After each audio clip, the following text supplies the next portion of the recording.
What's up? Hey everyone, it's your host Practikal on episode 2 of Side Dive. Yes. Thank you for joining me. This is our middle of the week episode.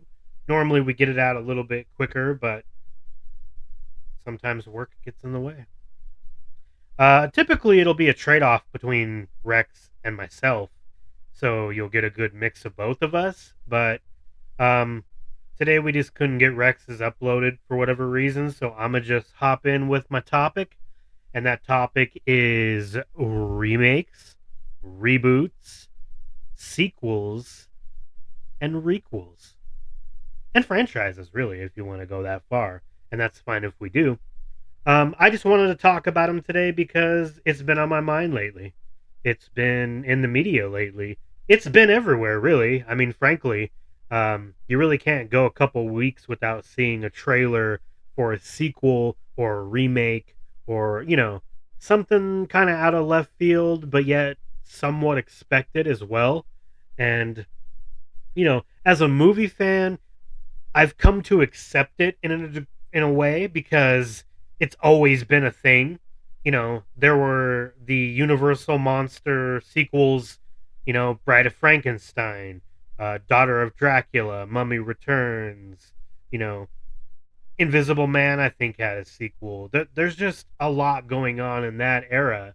And then there's also the remakes that have really always been a thing, like, Scarface, the most famous Scarface, is a remake or a reimagining of the original, which was loosely based on the life of Al Capone. And then you see the remake with Al Pacino by Brian De Palma, and it's now it's about Cubans instead of Italians, and it's a great movie, but it is a remake. Or John Carpenter's The Thing, which is a fantastic movie. It's much better than the original. Um, and then I got to bring up David Cronenberg's The Fly. The Fly is epic. If you have not seen any of those movies as one of our listeners, please do yourself a favor, turn us the fuck off, and go watch those movies. They're sick. If you have seen those movies, that's even better for the conversation because then you have now seen how a remake should be. We have Fede Alvarez later down the line doing his version or requel, if you will, because it obviously acknowledges past events in Sam Raimi's Evil Dead, but we also get a new take on that familiar story, and Fede Alvarez just fucking kills it, who is also directing the new Alien Romulus, which has me excited because he's doing that movie. I'm not so much excited for a new Alien per se, but I think giving his ideas a chance are a good idea if you're a movie watcher because he's made some bangers. Don't Breathe is also pretty great. Um, so having said all that, I'm really referring to lazy shit like Dumb and Dumber 2 or Anchorman 2 or to some extent Austin Powers in Goldmember. Like the reuse of the same tired fucking jokes in your sequel, instead of trying to be new and raising the bar or making it stand on its own, I think they often get grouped in with the first movie of whatever they're part of. And I don't think that's a good idea. Wayne's World 2 is different enough from Wayne's World 1 where I don't like it as much, but it feels like a new adventure with Wayne and Garth. And I think that's pretty cool. And I think that's really the only acceptable way to approach it. That way you have another movie that you might be excited to watch.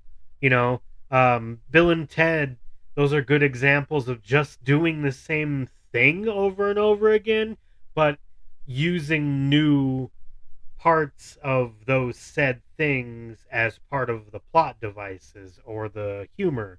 And Those are not great movies by any stretch of the imagination, but it is a solid trilogy, you know. And those are kind of what I'm talking about. Franchises are really their own thing, and that's what some of these are going for is that big fucking franchise approach. But what I'm really talking about is things like that. Like Anchorman 1, fucking great movie. Anchorman 2, a lot more divided. I'm not necessarily saying it's a piece of shit. What I am saying is the consensus with most people, Anchorman 1, fucking awesome. Absolutely fucking awesome. Yeah, exactly. Fucking awesome. But for Anchorman 2, I really don't think that the majority would agree that movie is as classic or as great as the first. And that's where the list can go on. You can start talking about Dumb and Dumber 2. You can start talking about Horrible Bosses 2. And while some of those movies do try to approach the same jokes in a different way, they still rely too heavily on the original joke. And I think it's cooler to just, try new shit each time. Don't make The Hangover three fucking times. You know, First one, once again, you ask most people who love comedy movies, Hangover is fucking dope. Absolutely. But then you watch part two and part three, it's the same recycled shit. And if that's cool with you, then more power to you. I am not talking shit. I would just like more creativity from Hollywood. They they play it too safe because they want that money, and I don't blame them. That's the fucking business they're in. But I feel like there used to be a bigger emphasis on art as well as making money. And that now that movies are a different beast when it comes to money making, the art aspects or the originality or any of that shit is kind of void. And it's sad because a lot of the things we love, they came out in that classic era, like Beetlejuice. And that movie in a couple of weeks is getting a sequel, Beetlejuice, and I couldn't be more excited for it. But I am weary. I am hoping for the best, but I'm expecting the worst in a lot of ways. Things like Ghostbusters Afterlife. It was pretty good, and it hit me in the nostalgia feels. It had its faults. It did the thing, that some remakes and reboots do, and I don't like it per se. But it worked for me. I think that it did do the nostalgia and the lore building of the universe a little bit better than most. And maybe that's just because I'm a huge Ghostbusters fan. But where I think the ball is then dropped is Frozen Empire. It doesn't capture the same feel, and it feels rushed. It feels not good. I mean, and that's just me. My brother is also a huge Ghostbusters fan, and he liked it. So that's the beauty for me in movies and music is the vast differences of opinion. And I think we should all be free to vocalize that and talk a little shit to each other if we disagree in a playful way that leads to a healthy, interesting conversation about these things. And I think it's fun. Shooting the shit about this kind of thing is enjoyable. And that's why I'm really happy to share it with all of you because I'm not ever getting off on this mic and trying to say I'm fucking right. These are just my opinions and my observations as a man who has watched movies since he was like 5 years old, and I absorbed a lot in terms of what I love, but also what's culturally important, what, the majority or the consensus is for certain things. Do I agree? Do I not? I think it's interesting to talk about, like I said. So that's why I wanted to talk to you guys today about sequels and reboots and remakes. And that's not to say there aren't great ones, because there are, but I think a lot of the time they're in the horror genre. Like, we talked about Fede Alvarez and all of that. And I think, if you look at the Texas Chainsaw Massacre remake, that movie stands on its own. It takes a lot of those concepts and makes them perfectly for its time. And I like that. That doesn't mean I like it more than the original, because I don't. I do think they're both very good movies, though. But I would like more of that. Those of you that might have seen Suspiria or the Suspiria remake, both of those are so great. I don't really know which one I like more. So I think the contrast is interesting because sequels can bomb, remakes can bomb, but they can also absolutely hit all of the points that you want them to hit. So I don't know. I think it's time though for Hollywood to try something new.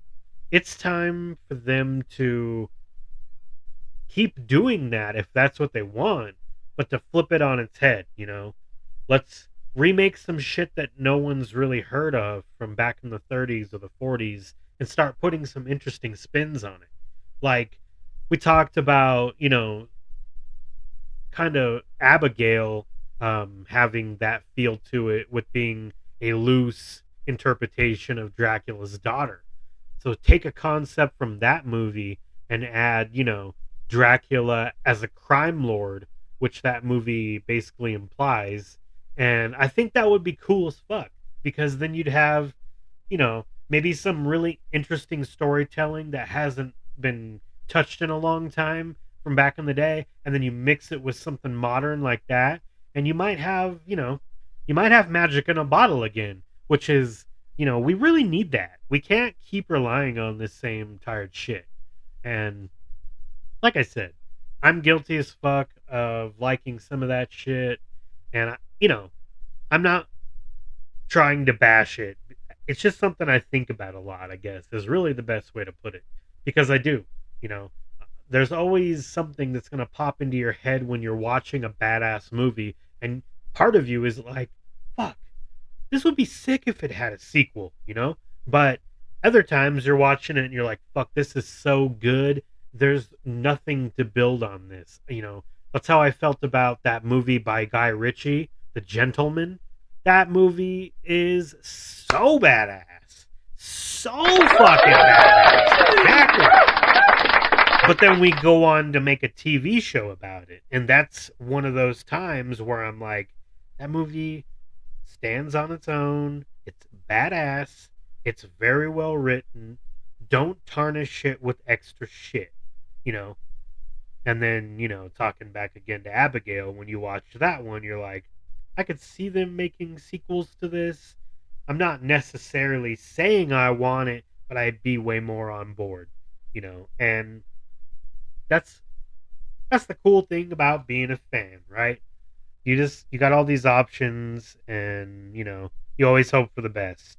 Sometimes you like all three movies in a series if there's three of them. Sometimes you like all 10 of them. You know, if you like the Fast and the Furious maybe movies, maybe you like all of them. I personally don't think the first one is good, and I think they kind of should have left it at that. But I have a lot of friends who love all of those movies, so and I understand their merits.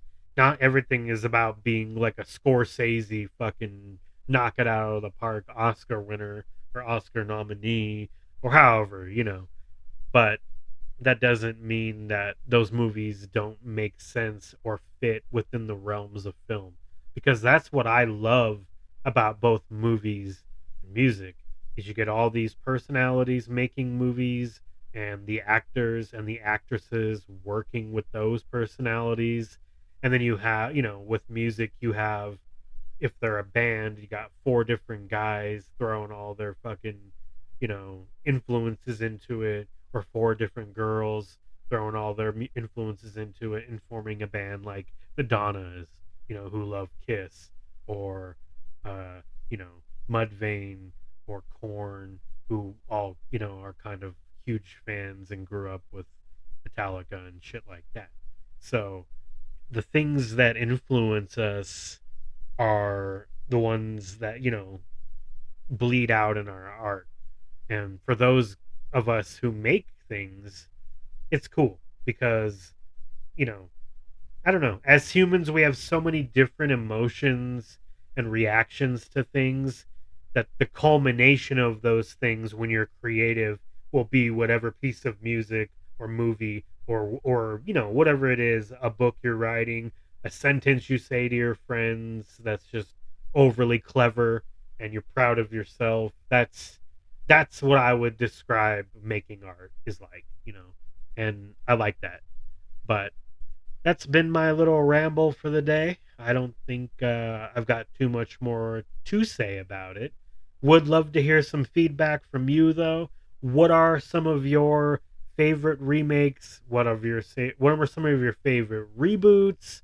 You know, what's your favorite franchise, sequel, requel?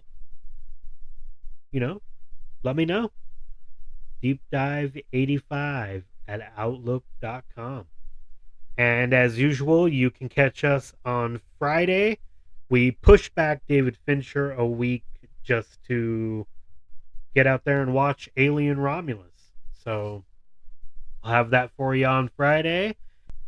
As usual, we thank you for tuning in to Deep Dive, Episode 2, Side Dive. That's a wrap. I'm your boy Prack. That's that. Moonwalk out this bitch.